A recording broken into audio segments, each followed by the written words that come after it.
My husband promised to never let his mother control our lives again, then let her move in, while I was at work and told me to just be grateful. When she started throwing away my birth control and screaming that I was stealing her baby boy, I recorded everything. That was 5 months ago. This morning, she was screaming at security as they took her out of the courthouse in handcuffs. I'm Jasmine, 28, and until 5 months ago, I thought I had a handle on my life. My husband Bennett, 31, and I had been married for 3 years. We lived in a modest 2-bedroom house that we'd scraped together every penny to buy after years of apartment living. It wasn't much, but it was ours. Bennett's mother, Vivian, had always been a problem. From day one of our relationship, she made it clear I wasn't good enough for her precious son. When we got engaged, she threw a literal fit at the jewelry store because the ring Bennett picked wasn't expensive enough. When we planned our wedding, she showed up to the venue and tried to change the flowers because mine were too common. The woman even wore white to our wedding and acted shocked when people called her out. But the worst part wasn't the big dramatic moments. It was the constant little digs. The way she'd accidentally leave old photos of Bennett with his ex-girlfriend around when I visited. How she'd bring up his ex in casual conversation. Oh, remember when Felicity made that delicious lasagna? You loved that recipe. Always in front of me, always with this sweet smile like butter wouldn't melt in her mouth. Bennett saw it happening but never really stood up to her.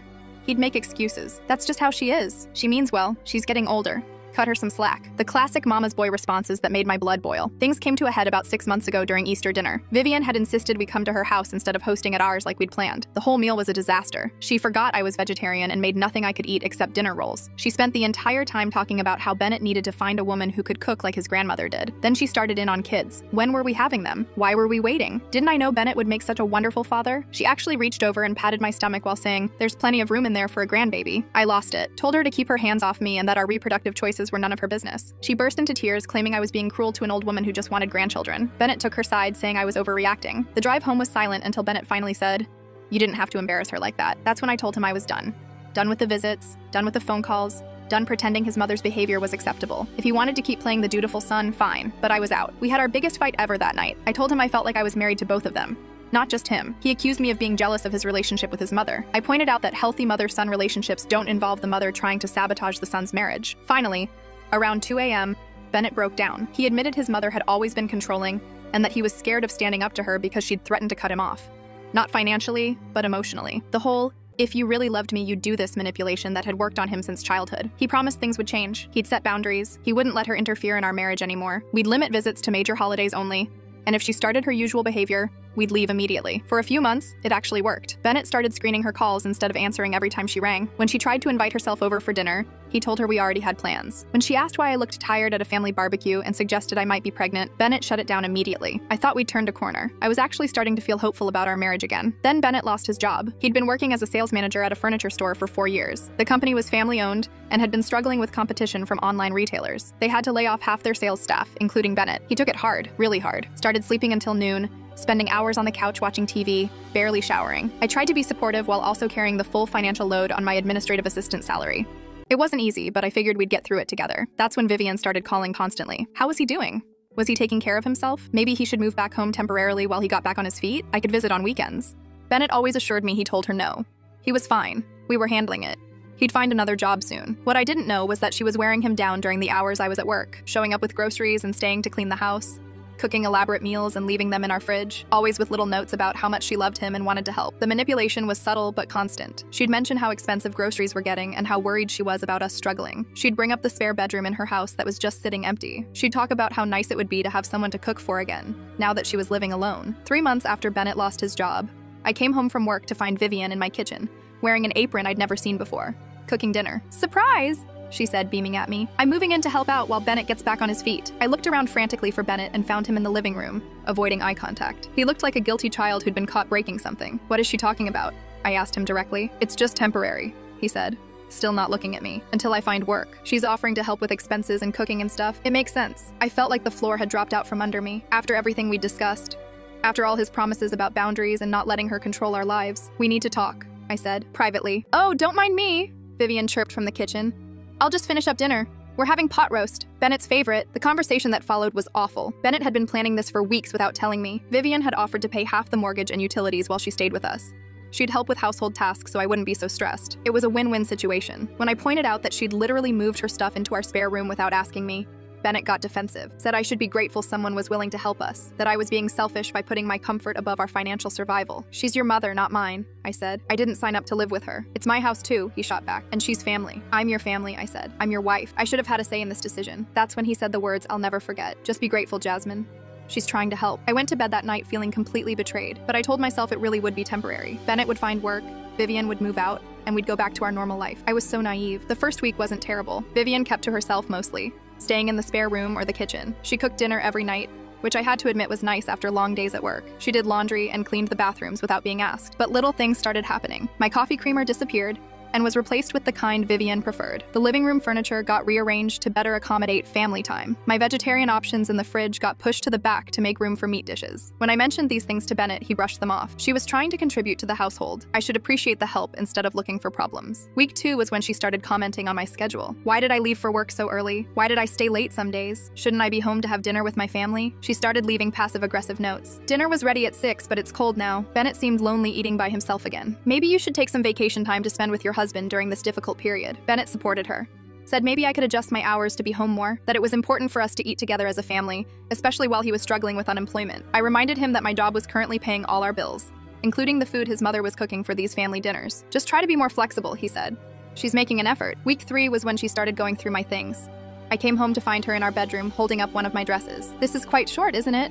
She said. I was just putting away laundry and noticed. Does Bennett like you wearing such revealing clothes? She'd also reorganized my makeup drawer. You wear quite a lot of foundation, she commented. Natural beauty is so much more attractive to men. When I told Bennett, he said she was probably just trying to be helpful with the laundry. I should have been clearer about boundaries around our personal space. By week 4, she was criticizing everything I did. My cooking on the rare occasions I had time to cook, my clothes, my work schedule, the way I cleaned the kitchen, how loud the TV was when I watched my shows, but she did it all with this sweet, concerned voice. Oh, honey. You might want to turn that down. Bennett has such sensitive ears. Are you sure you want to wear that to work? It's a bit snug, isn't it? Maybe you should let me handle the kitchen, dear. You seem so tired lately. Bennett started agreeing with her more and more. Maybe I was being too loud in the mornings. Maybe I should dress more professionally. Maybe I should let his mother handle the cooking since she was better at it. I felt like I was going crazy. Like I was being slowly erased from my own life. Then I found my birth control in the trash. I'd noticed my pack was running low and went to get my backup pack from the bathroom cabinet. It wasn't there. I searched everywhere thinking maybe I'd moved it. Then I checked the kitchen trash can and found it at the bottom, under coffee grounds and food scraps. When I confronted Vivian, she acted confused. Oh, was that yours? I thought it was expired medication. I was just cleaning out the cabinet. The pack wasn't expired. It was brand new, and it had been hidden behind other items in the cabinet, not just sitting out where someone would accidentally find it. I confronted Bennett. He said maybe it was an honest mistake. His mother wouldn't do something like that on purpose. I was being paranoid. Your mother threw away my birth control, I said. That's not an accident. Maybe you misplaced it and she was just cleaning, he said. You've been so scattered lately. That night, I bought a replacement pack and hid it in my work bag. I also started keeping track of things in a notebook. What went missing, when, who had access. The pattern became clear quickly. Anything that was specifically mine disappeared or got accidentally damaged. My favorite coffee mug developed a crack. My work blazer got washed in hot water and shrunk. My laptop charger vanished, then reappeared in the wrong place with a loose connection. But Bennett didn't see it, or didn't want to see it. He was spending more time with his mother, watching TV shows I didn't like, eating foods that made me sick to my stomach. They had inside jokes I wasn't part of. They'd reminisce about his childhood while I sat there feeling like an outsider in my own living room. 2 months in, Vivian started the baby talk. It started small, comments about how quiet the house was, how nice it would be to have children's laughter filling the rooms, how she'd always imagined herself as a hands-on grandmother. Then she got more direct, asking when Bennett and I were planning to start a family, mentioning that she wasn't getting any younger and wanted to be around to spoil her grandchildren, suggesting that maybe I was being selfish by waiting. You know, she said one evening while we were all watching TV, I read that women's fertility drops significantly after 30. You're 28 now, aren't you? You shouldn't wait too much longer. Bennett nodded along. Mom's right. We've talked about having kids eventually. Eventually isn't a plan, Vivian said. You need to be intentional about these things. I excused myself and went to bed early. When Bennett came in later, he said maybe we should start thinking seriously about having kids. His mother had made some good points about timing. I'm not ready, I said. We agreed we'd wait until we were more financially stable. But Mom's here to help now, he said.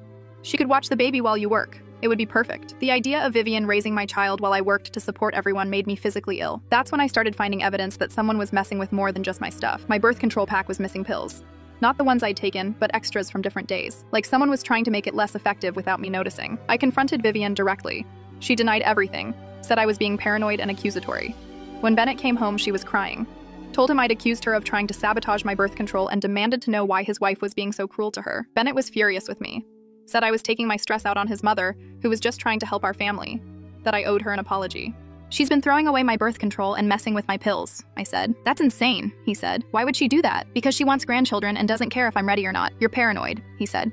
You're seeing conspiracies where there aren't any. That night, I made a decision. If nobody was going to believe me, I'd get proof. I bought a small security camera on Amazon and hid it in our bedroom, pointed at the dresser where I kept my personal items. I also put a camera in the bathroom cabinet where I kept my birth control. Within a week, I had everything I needed. Video of Vivian going through my jewelry box and pocketing a pair of earrings Bennett had given me for our anniversary. Video of her reading my journal and taking pictures of pages with her phone. Video of her in the bathroom, opening my birth control pack and shaking pills into her hand before putting it back. But the most damning video was the one where she was on the phone with someone, standing in our bedroom while going through my dresser drawers. "She's so suspicious lately," she was saying. But Bennett doesn't believe her. He thinks she's just stressed about money. "I'll have her pregnant within the next few months, and then she'll be too busy with the baby to cause problems. Bennett will see how much he needs me then." She found one of my work dresses and held it up to herself in the mirror. "This would look better on me anyway. She has no sense of style." I had her. I had everything. But when I showed Bennett the videos, he exploded. Not at his mother, at me. "You've been recording us? In our own house? This is psychotic behavior, Jasmine. Look at what she's doing," I said. "Look at the evidence." "You violated our privacy," he said. "You violated my mother's privacy. She's going to be devastated when she finds out you've been spying on her. She's been stealing from me and sabotaging my birth control. She's an old woman who's trying to help. You're acting like a paranoid crazy person." That's when I realized Bennett wasn't going to see reason. He was too far under his mother's influence. She'd successfully driven a wedge between us, and he was choosing her side. I moved out that night, went to my sister Paisley's apartment with 2 suitcases and my evidence files. Bennett didn't even try to stop me. Just said maybe some space would help me gain perspective. Vivian, of course, was devastated. She called Paisley's apartment crying, saying she didn't understand why I hated her so much. That she'd only ever tried to be a good mother-in-law, that Bennett was heartbroken, and she was worried about his mental health. Bennett filed for separation 2 weeks later. His lawyer claimed I'd abandoned the marriage and engaged in illegal surveillance of my husband and his mother.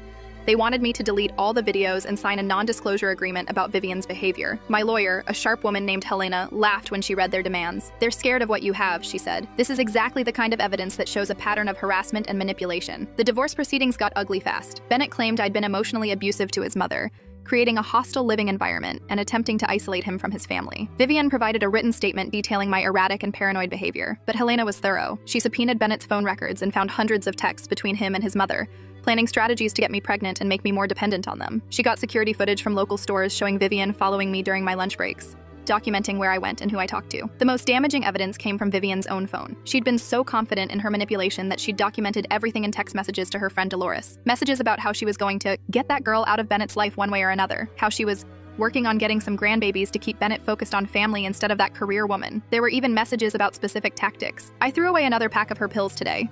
She hasn't noticed yet, but she's going to slip up eventually. I told Bennett she's been acting strange and moody. He's starting to believe there might be something wrong with her mentally. When confronted with this evidence in court, Vivian broke down completely. She admitted to everything, but claimed it was all because she loved her son and was trying to protect him from a woman who didn't deserve him. "She wasn't good enough for Bennett," she sobbed to the judge. "She was never going to make him happy. I was just trying to help him see that." Bennett sat there in shock as his mother confessed to months of psychological warfare against his wife. When the judge asked if he'd been aware of his mother's actions, he couldn't answer. The final divorce decree was brutal for Bennett. Because he'd allowed his mother to harass and abuse me in our marital home, he was found at fault for the breakdown of the marriage. I got the house, my inheritance remained separate property, and Bennett was ordered to pay my legal fees. But the real justice came when the district attorney decided to press charges against Vivian for harassment, theft, and tampering with medication. The birth control sabotage was considered a form of reproductive coercion, which is a felony in our state. Bennett tried to get me to drop the charges, said his mother was just a confused old woman who didn't know what she was doing. But the evidence showed clear intent and planning. This wasn't confusion, it was deliberate. The trial lasted 3 days. Vivian's lawyer tried to argue that she was just a concerned mother-in-law who'd made some poor decisions. But the texts, the videos, and the testimony from neighbors who'd witnessed her following me around town painted a picture of calculated harassment. Helena presented evidence that Vivian had done similar things to Bennett's previous girlfriends. We tracked down 2 of his exes who confirmed that Vivian had made their lives miserable until they broke up with Bennett. One girl, Tracy, said Vivian had actually keyed her car and slashed her tires after she refused to break up with Bennett. "She told me Bennett deserved better," Tracy testified. "She said she'd make my life hell until I left town. I thought she was just a crazy old lady," but she meant every word. The jury deliberated for less than 2 hours, guilty on all counts. This morning was sentencing. Vivian got 18 months in prison, 3 years probation, and a permanent restraining order keeping her away from me. As the bailiff was putting her in handcuffs, she started screaming that this was all my fault, that I'd ruined her family and stolen her son. "You'll never make him happy," she yelled as they dragged her out of the courtroom. "He'll realize what he's lost when it's too late." Bennett wasn't there. He'd stopped coming to court appearances after the 3rd day of trial, when the full scope of his mother's harassment became clear. I heard through mutual friends that he'd moved back in with his father and was seeing a therapist. Paisley, who'd been my rock through all of this, squeezed my hand as we watched Vivian being led away. "It's over," she said. "You're free, but it doesn't feel over. It feels like the end of one nightmare and the beginning of whatever comes next." I'm 29 now, living alone in the house Bennett and I bought together, trying to figure out who I am when I'm not constantly defending myself against manipulation and gaslighting. The hardest part isn't losing Bennett. It's realizing that the man I married was never really who I thought he was. He was so enmeshed with his mother that he couldn't see her destroying our marriage until it was too late. Maybe some part of him didn't want to see it. I got a text from him last week. Just 3 words. "I'm sorry, Jasmine." I deleted it without responding. Sorry doesn't fix 3 years of choosing his mother over his wife. Sorry doesn't undo the months of psychological warfare I endured while he told me I was imagining things. But I'm not angry anymore. I'm not hurt. I'm just tired. Tired of drama.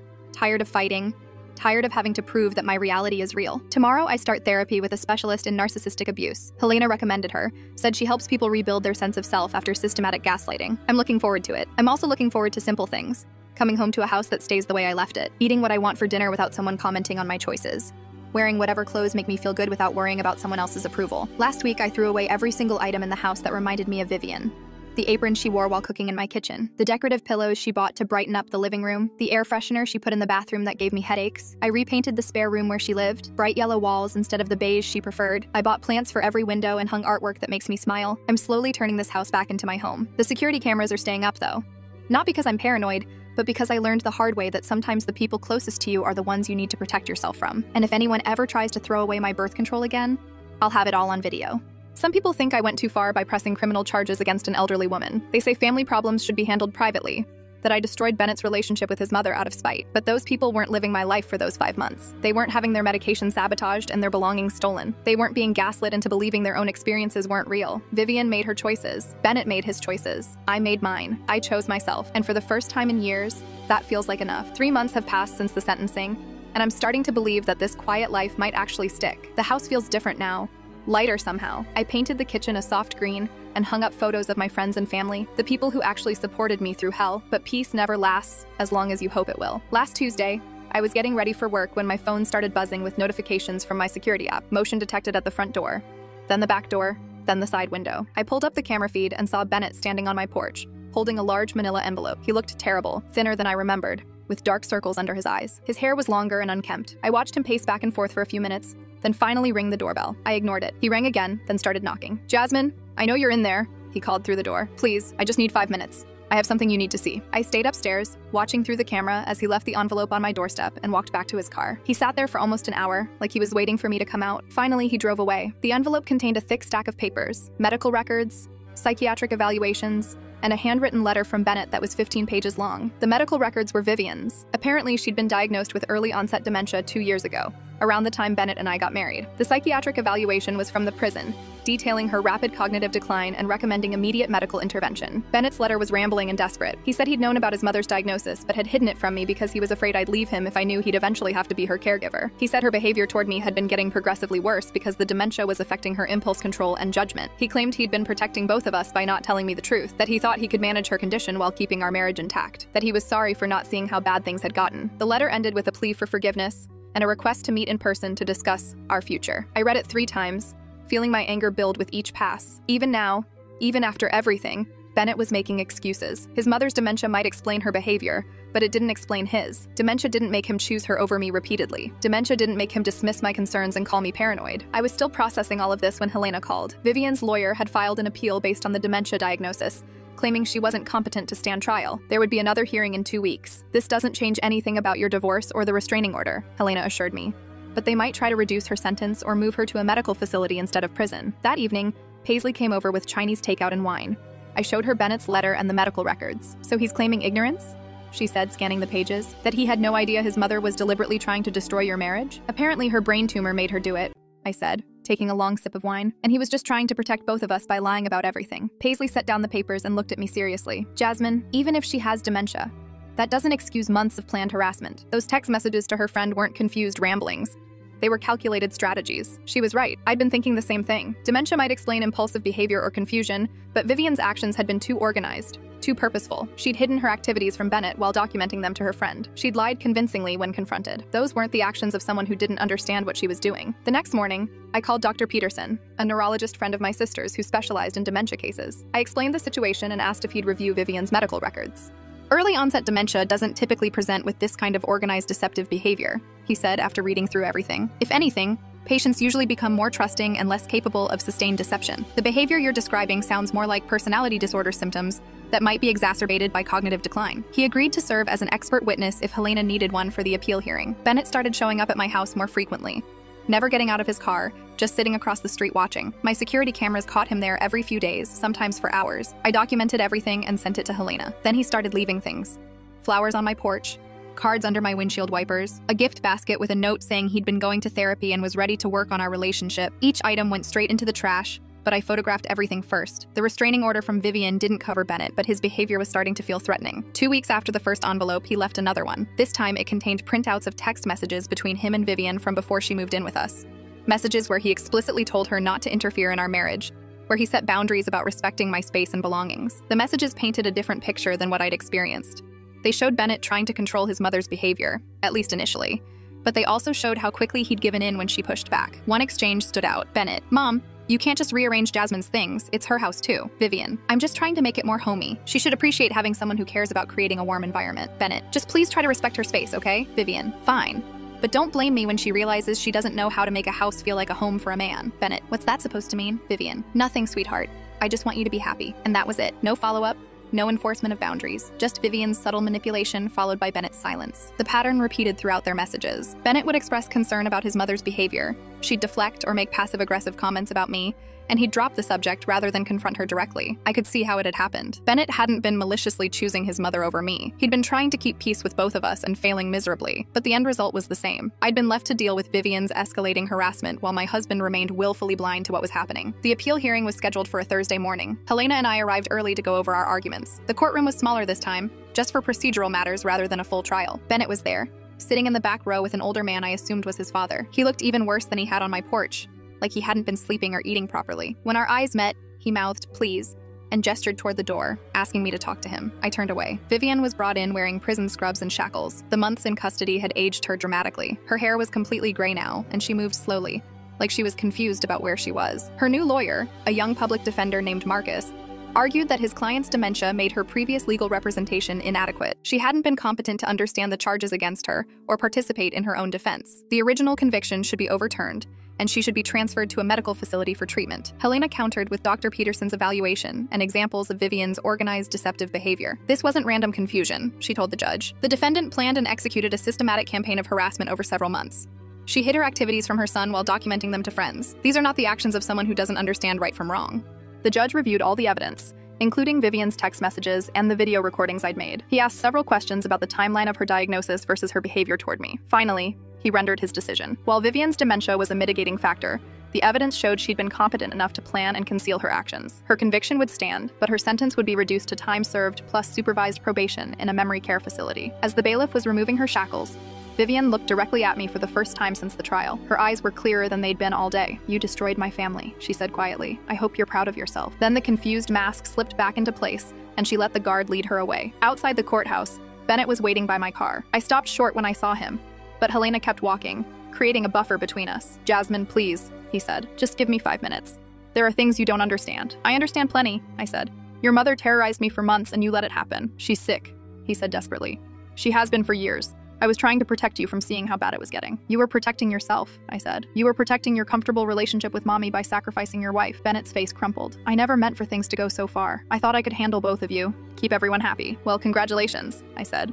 "Now nobody's happy." I got in my car and drove away, leaving him standing there in the courthouse parking lot. That evening, Paisley and I celebrated with expensive wine and takeout from my favorite restaurant. Vivian would be in supervised care for the next 2 years, with no possibility of contact with me. Bennett had finally gotten the message that I wasn't interested in reconciliation. "So what now?" Paisley asked, refilling our glasses. "Now I figure out what my life looks like when it's actually mine," I said. But even as I said it, I knew it wasn't going to be that simple. Bennett might have given up on reconciliation, but he hadn't given up on making me understand his perspective. The letters kept coming, left on my doorstep or slipped under my windshield wipers. Some were apologies, some were explanations, some were angry rants about how I'd destroyed his family by refusing to show compassion for a sick old woman. The final letter arrived exactly 1 month after the appeal hearing. This one was different from the others, shorter and more direct. "Jasmine, I know you'll never forgive me, and I'm starting to accept that, but I need you to know that I loved you. I still love you. I was just too weak to choose you over the person who raised me to put her needs first. That's not your fault. It's mine. I hope someday you can find someone who deserves the kind of love you're capable of giving.